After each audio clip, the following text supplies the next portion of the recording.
Hey guys, welcome back to my channel. So I wanted to give you some care tips for the variegated monstera. So I was lucky enough to order this last fall before it became really popular, and I ordered it online from Logis, and it's my absolute favorite plant. I just love the variegation of the leaves. Every leaf is different that develops, and it's just such a joy to have in the home. Like, it's so easy to care for and it's gorgeous. So I just want to give you some care tips today in case you are able to find one in your local garden center. And if you are able to find one, you need to pick it up right away because you will regret it.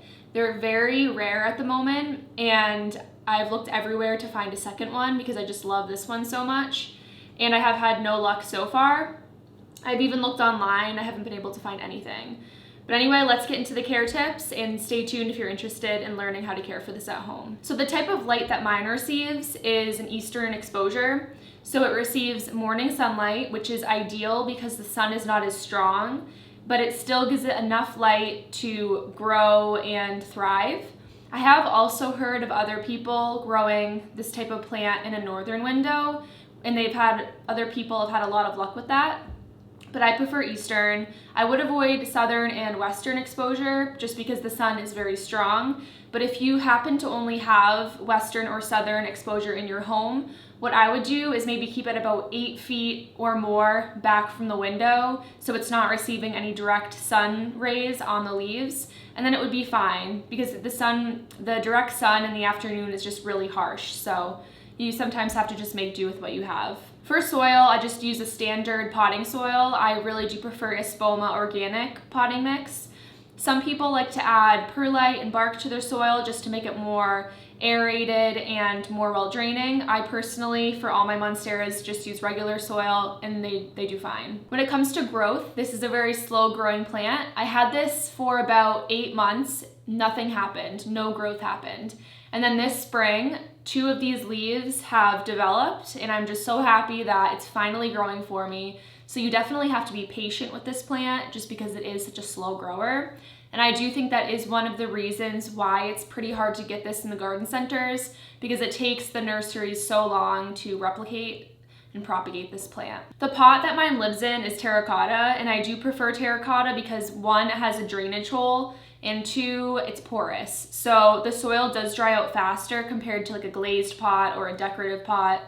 So I do like terracotta for most of my plants. As for fertilizer, I use Espoma organic liquid fertilizer only once a month. And I only fertilize once a month because it is a slow grower, so it's not gonna be using as many nutrients.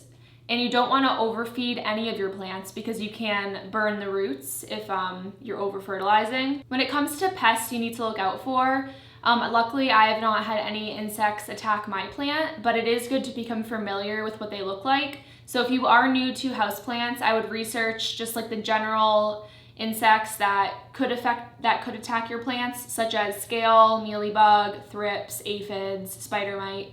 Just get a good feel for what they look like. So if you do have an infestation, you can quarantine your plant, get rid of the pest with either like an insecticidal soap, some kind of treatment, and get rid of the infestation before it spreads to the other plants. When it comes to pruning, I have not cut back this plant at all. Most likely because it is a slow grower, I don't want to make it even smaller. But if you do want to prune this, it's very similar to, or it's exactly the same as pruning the plain green one. So basically you just need to look for an aerial root, and you just make your cut below that root because the new roots will grow from the aerial root. And I do have a very in-depth video on how to do this. I'll link it up in the right-hand corner if you are interested in learning how to propagate your monstera. And like I mentioned in the beginning, I was lucky enough to buy mine from Logis. I have looked for other places to buy this, and I have had no luck finding it online. But hopefully in the months to come, there will be more variegated monsteras available to buy. Alright guys, so those are all the tips that I have to take care of a variegated monstera. I hope you found this helpful, and like I said, if you're able to find this in the store, I would highly recommend buying one for yourself.